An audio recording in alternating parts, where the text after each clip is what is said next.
کے لوگوں کی پیاس یاد آ گئی، پانی نہیں پیا اور واپس پلٹے، ظالموں پر حملہ آور ہوئے، ظالم آپ کے مقابلے میں آتے رہے، امام حسین واصل جہنم کرتے رہے، آپ کی تلوار تھی یا قہر خدا جو ظالموں پر برس رہا تھا، اور وہ ظالم جو تھوڑی دیر پہلے ابھی ہنس رہے تھے، وہ ظالم جن کی پارٹی میں ابھی ہلچل مچی ہوئی تھی خوشی والی، تھوڑی دیر کے بعد کیا ہوتا ہے، اسی گروہ میں آہو بکا ہو رہی ہے، انہی لشکروں میں رونے کی آوازیں آ رہی ہیں، وہ ظالم بدکتے ہوئے نظر آتے ہیں۔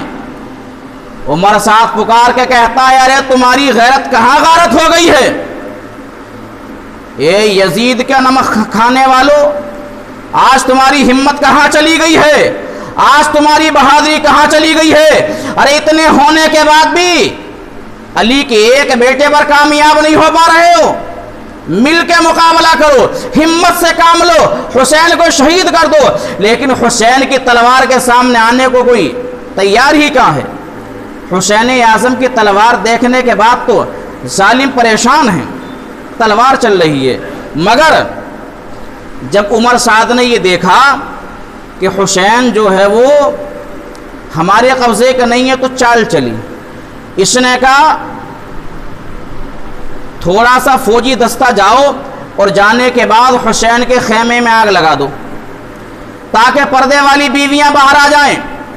جب حسین اعظم نے اتنا سنا تو فرمایا عمر سعد ارے تو ابھی جانتا نہیں ہے، ابھی تو علی کی غیرت زندہ ہے، ابھی تیرے اندر ہمت کہاں ہے، ارے تھوڑا دستہ تو کیا، اگر تیری ساری فوج میں اتنی ہمت نہیں ہے کہ حسین کے خیمے میں آگ لگا دے، کہاں ہمت ہے، دل دہل رہے ہیں ظالموں کے، ظالموں کی یہ چال بھی ناکام ہو گئی، طرح طرح کے وار امام حسین پہ کر رہے ہیں، کوئی ایسا راستہ بنے جو حسین ہمارے قبضے میں آ جائیں، کوئی ایسا راستہ بنے جو حسین ہمارے قبضے میں آ جائیں۔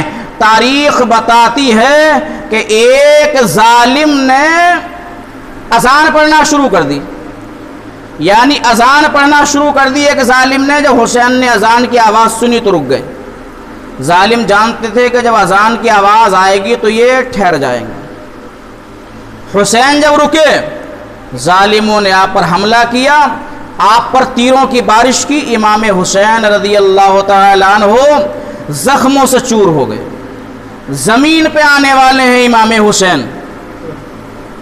اب گھوڑا جس پر سوار تھے کتنا ہوشیار ہے، جب اس نے سمجھا کہ میرے اوپر سوار ہونے والا حسین زمین پہ آئے گا تو زور سے گرے گا اوپر سے، گھوڑے نے اپنے گھٹنے ٹیک لیے، آسانی سے اپنے سوار کو نیچے کر دیا۔ یعنی سوچنے کی بات یہ ہے کہ ایک جانور امام حسین کا اتنا لحاظ کر رہا ہے، جو حسین زخموں سے چور ہیں، وہ نہیں چاہتا کہ اوپر سے نیچے زور سے گر جائیں، مگر وہ یزیدی کتے جو نبی کا کلمہ بھی پڑھتے ہیں، پیغمبر اعظم کے امتی ہونے کا دعویٰ بھی کرتے ہیں اور نبی سے شفاعت کی امید بھی رکھتے ہیں، مگر وہ آل محمد کو کربلا میں ستا رہے ہیں، انہیں ذرا بھی لحاظ نہیں ہے آل محمد کا، انہیں ذرا بھی اثر نہیں ہے کہ یہ ہمارے نبی کے نواسی ہیں۔ گھوڑے نے اپنے گھٹنے ٹیک دیے اور حضرت امام حسین رضی اللہ تعالیٰ عنہ زمین پہ آ گئے، زمین پہ آئے امام حسین، ظالم آگے بڑھے لیکن کسی کی ہمت نہیں ہو پا رہی ہے۔ پھر شمر کتا، یہ رشتے میں حضرت عباس علمبردار کا سگا ممیرا بھائی تھا، یعنی حضرت علی کی دوسری بیوی تھی، ان سے تھے حضرت عباس، تو حضرت عباس کا سگا ممیرا تو امام حسین کا بھی سگا ممیرا ہی ہو گیا۔ وہ آیا، آگے بڑھا اور آپ کے سینے پر ظالم سوار ہو گیا۔ امام حسین نے فرمایا کتنا ٹائم ہو گیا، کون سا دن ہے؟ اس ظالم نے کہا تھا جمعے کا دن ہے، وہ جو کربلا ہوئی تھی تاریخ بھی 10 تھی، دن بھی جمعے کا تھا، جمعے کا دن ہے۔ آپ نے فرمایا ذرا میرے سینے سے ہٹ جا، میں اللہ کی عبادت کر لوں۔ وہ ظالم ہٹا، امام حسین نماز پڑھنے لگے، مسلمانوں دیکھو امام حسین کے بدن پر تمام زخم لگے ہوئے ہیں، امام حسین کربلا میں ہے، لیکن ایسے عالم میں بھی نماز چھوڑنے کو تیار نہیں۔ شاعر کہتا ہے نہ مسجد میں نہ بیت اللہ کی دیواروں کے سائے میں نماز عشق ادا ہوتی ہے تلواروں کے سائے میں۔ میدان میں نماز پڑھ رہے امام حسین، لیکن ان ظالموں کو اتنی تسلی نہیں ہوئی جو نماز پڑھ لینے دیا جائے، بلکہ شمر کتے نے آپ کو سجدے میں شہید کر دیا۔ آپ کے گلے پہ ظالم نے 2 دھارا خنجر چلایا، اور خنجر بھی کھٹل تھا، جس سے کہ ایک سار گلا نہیں کٹا بلکہ چھچڑے بنے۔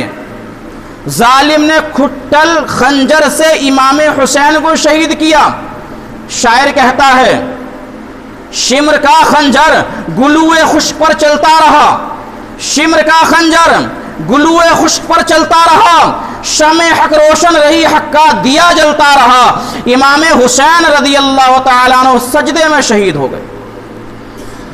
امام حسین سجدے میں نماز میں اپنا سر دے گئے اور زمانے کو یہ بتا دیا اے دنیا والوں، چاہے جتنی پریشانی بھی ہو، چاہے جیسا ٹائم بھی آئے، لیکن نماز مت چھوڑنا۔ سجدہ کر کے حسین نے بتایا ہے، اور نانا نے بھی اس پہ ناز کیا ہے۔ شاعر نے اپنی زبان میں یوں کہا ہے اس نواسے پہ محمد مصطفیٰ کو ناز ہے، اس کی ہمت پہ علی شیر خدا کو ناز ہے۔ سجدے اوروں نے کیے، اس کا نیا انداز ہے، اس نے وہ سجدہ کیا جس پہ خدا کو ناز ہے۔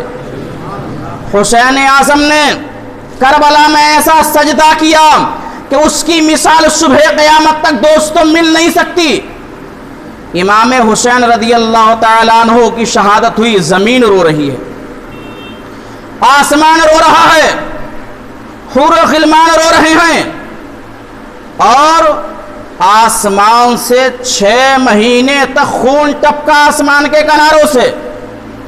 بیت المقدس میں جہاں بھی پتھر اٹھایا جاتا تھا تازہ خون ابلتا تھا دوستو امام حسین کی شہادت پر۔ وہ ہے امام حسین۔ زمانہ آج تک رو رہا ہے اور صبح قیامت تک دوست روتا رہے گا۔ اس لیے آپ نے دیکھا کہ بڑے بڑے ظالم اس دنیا میں آئے لیکن کوئی نہیں رویا۔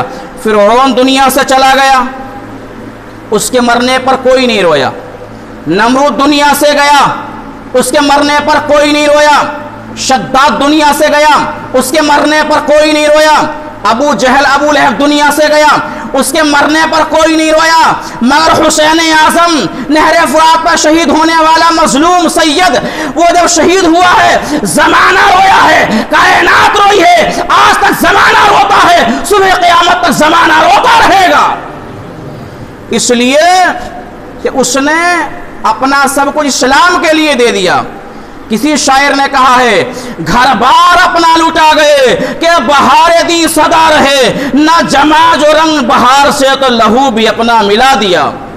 اپنا خون حسین نے دیا ہے، اپنا خون دے کے مذہب اسلام کو حسین نے بچایا ہے۔ تبھی تو کسی نے کہا ہے حسین تم کو زمانہ سلام کہتا ہے، جلال قوہ خضرا سلام کہتا ہے، علی و فاطمہ شبر سلام کہتے ہیں، علی کے لال تم کو اللہ سلام کہتا ہے۔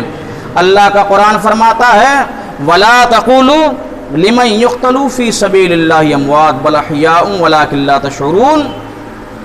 جو لوگ اللہ کی راہ میں قتل کیے گئے انہیں مردہ مت کہو، بلکہ وہ زندہ ہیں لیکن تمہیں ان کی زندگی کا شعور نہیں ہے۔ اللہ رب العزت ہمیں آپ کو امام حسین سے سچی محبت کرنے کی توفیق عطا فرمائے۔ استغفر اللہ ربی من کل ذنب واتوب الیہ، لا الہ الا اللہ محمد الرسول اللہ۔